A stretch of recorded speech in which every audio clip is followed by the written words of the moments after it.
Welcome to Gloucestershire and Stroud.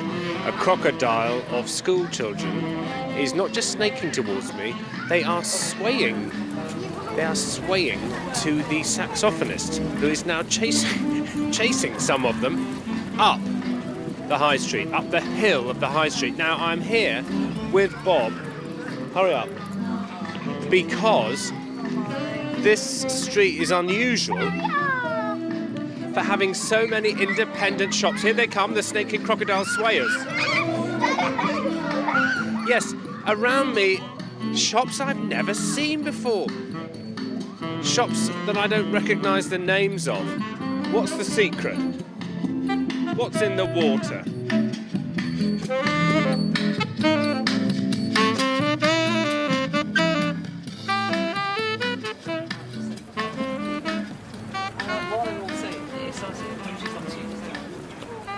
So the lady's just approached me to stroke my dog. Ooh, do you have a dog? No, sorry, 3 cats and 5 chickens. Oh, 5 chickens? Yeah, 1 cockerel and 4 chickens. Oh, better get that right.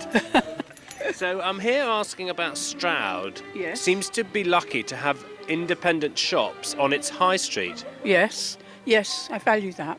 Why is that working here when it obviously isn't in many other places we live in? I think Stroud is a special place. It's a very happy place. Wonderful on Saturday mornings, full of dogs and people with funny hats. Well, you can't have enough of them. No, it's the spirit of Stroud, I think, and the things that people value. Are you born here? No, I was born in Manchester. Oh. Lived here in Gloucestershire since about 1940. That was Hitler's fault. And then I now live 7 miles out of Stroud, but I like to come in and do my shopping here. And yes, I just love the atmosphere. If you stand at the top of High Street on a Saturday morning, the music is usually quieter, but you can hear conversation going on all down the street. It's absolutely wonderful. And what's your name, can I ask? I'm Barbara. Barbara. So you just come over here to chat to me because I had a dog. Yes, I love dogs. The dog gives you permission, I think, to talk to strangers. That's true, yeah. Unlike a chicken. You never know with chickens. Thank you. Thank you. Bye-bye.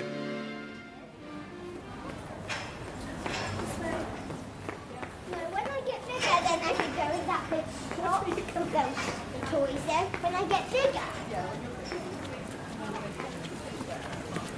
Now, I'm walking up the high street.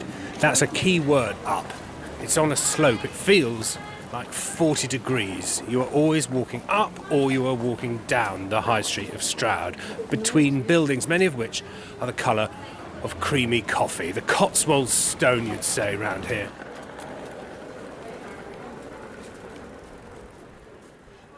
Come on, Bob. Now, here's a sign.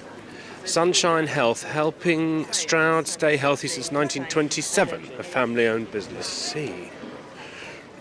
No dogs except guide dogs. You just knock on the door. Bob, come here. You're not allowed in.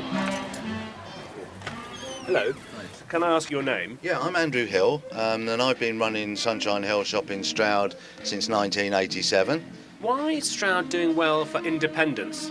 I think traditionally Stroud always has, a Cotswold market town, and historically it's a thoroughfare from the Midlands to Bristol. People enjoy the atmosphere, the independence, the cosmopolitan way that Stroud's always been. And what's the story of this shop? Because was it doing healthcare in 1927? That's very ahead of its time. Very much. It wasn't doing healthcare as such. It was a Whiteway colonist that decided it would be nice to retail or sell the Prothero bread that was baked on the colony. What do you mean, a colony? Yeah, a colony. It's a Tolstoyan principle of there being no deeds for the properties and so on and so forth that was established in 1898. So it was a sort of commune before hippies? Pretty much, yeah. That's quite a good way of putting it.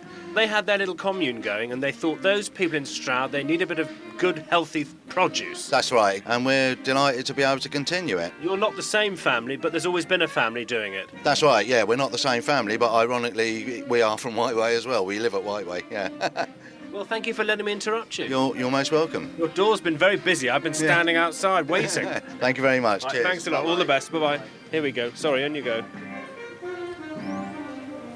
There we are. It's quite a queue now, waiting to go in.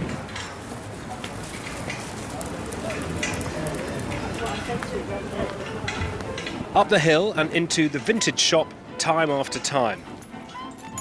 Hello. Hello, Beastie.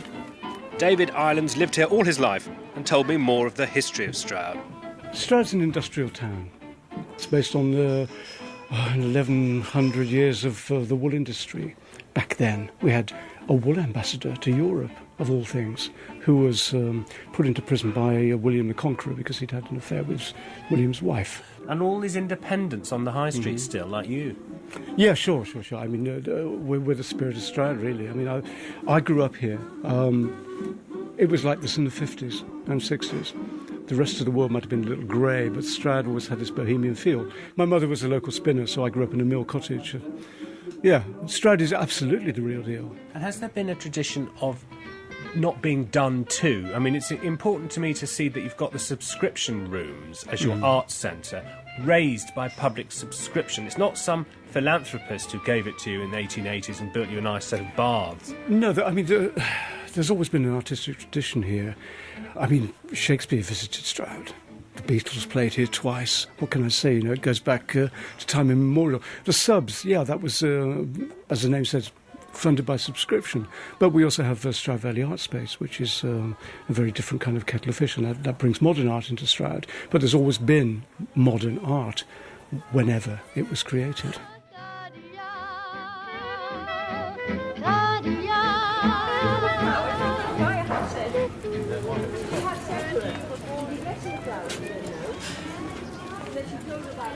Opposite to the Art of Clay, a gallery sporting poster art saying the People's Republic of Stroud.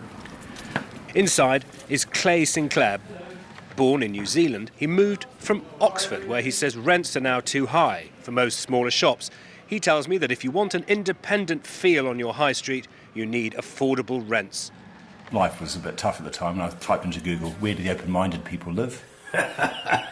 What comes up? Well, Totnes quite a bit, yeah. But it came up with Stroud. There was one article on the 10 coolest places in Britain to live. Number 1 was Montpellier and Bristol, and number 2 was Stroud. And I went, really? And I went on Rightmove and saw the house prices and thought, oh, right, this is interesting, yeah. And a few months later, we moved from Oxford to here. This couldn't happen in Oxford because of the prices of rent. I mean, I inquired in Oxford, and I would have had to have a turnover of 300,000 to sort of make it viable, you know. And so maybe the message is actually, if Stroud is small enough, it's independent enough. It's actually hard. The bigger you get, it's harder to be independent. Maybe there's a business truth there. Yeah, I don't know. Why are so many house streets the same and vile, and grim? Because the rents are so high, and only the big companies can afford to pay them. I mean, even in Stroud here, you go down the hill, which isn't necessarily the nicer bit of Stroud, but only the big companies. You know, 25 grand for a year for some basics unit there. I mean, you've got things like your gambling shops and your hire purchase shops, sort of filling it up down there. You already knew because you walked into the flat. Ah, these are the flowers because Maya had said. Yeah, Maya had said. She had said to her, did you get to the flowers? Times change, and David Lewis, who's running another antique shop, says he can't compete with the internet and even the farmers market, and he's closing down. So what's your business like then? Dreadful. It's gone down and down and down since particularly last Christmas. But as I go round, these lovely brass weights that you might have used, might have been used by the old postmaster, and then door knocks. Are these things that people get off the internet now, do you think? Not so much that, because you need to see them. That's a new line for me, because I've been a restorer for 35, 40 years as well. So this is what's coming out of my workshop as I tend to wind down. So do you feel angry or sad? Or? No, I just think Stroud's never helped itself like that. It's always been at the mercy of council decisions, and it's got that weird and wonderful image, hasn't it? What would you say the image is outside? Alternative, which I absolutely detest. But you are in the middle of the trend, though, because you and I could take a walk in some really grim high streets. Absolutely, And you've yeah, still yeah. got a spirit going here. Yeah, there is a slight spirit, but they've got things like the farmers' market, which is taking away trade from me. They've allowed things like antique dealers, which is perfectly acceptable. They're allowed to be there, but I can't compete with market prices because I have the overheads of having a shop. And He agrees, doesn't he? Your dog agrees. He does agree, yeah.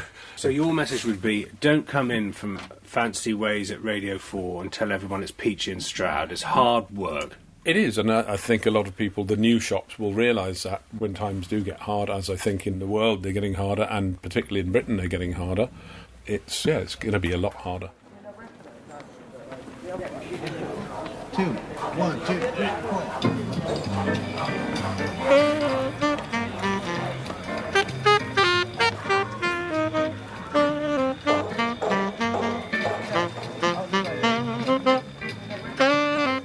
Perhaps we all like to think that where we live has an independent air, reflective of our own spirit. One woman who stopped to talk to me moved here from Ireland in the 1970s. She told me of the appeal of Stroud. She kept thinking of leaving, but couldn't. Well, I've been here since 1974. I've been here since 83. Oh, why is it so sticky? Why is it such a good place to be? Because it's got a lot of things going on. It's got the farmers' market, it's got a lot of art and culture and gigs. And There was never so many alternative therapies, art, everything, you name it. It's just like a magnet and it draws people here. I'm always trying to get back to Ireland. I'm Irish. My children grew up here, were born here, went back as soon as they were 19. And so I'm always trying to get back, but it's very hard to leave the beautiful area here, the valleys.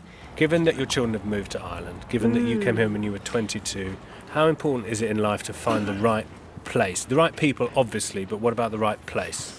They had an amazing upbringing here. It was so free, you know. We didn't want to accept the status quo, and we were looking for an alternative to everything from medicine to, you know, so I learned all this along the way. It's been an education for me, my life. Well, that's, I guess, what our lives are, aren't they? So Stroud has taught you a lot. Yeah, life's taught me a lot, but, you know, there's so much. As your time runs out, you realise how much there is to learn. Yeah. Thank you, Bob. Oh dear. Well, I was just about to say I'm on my way now. That was one of those moments when dog owners generally blame the other one, of course. But there's a saying about Stroud, I pass it on as I go, which is either Stroud is the best, worst-kept secret in the Cotswolds, or the worst, best-kept secret in the Cotswolds. And since I've had such a good time here, as I walk past these little buskers, I'm going to have to come back to find out which one it is. Goodbye.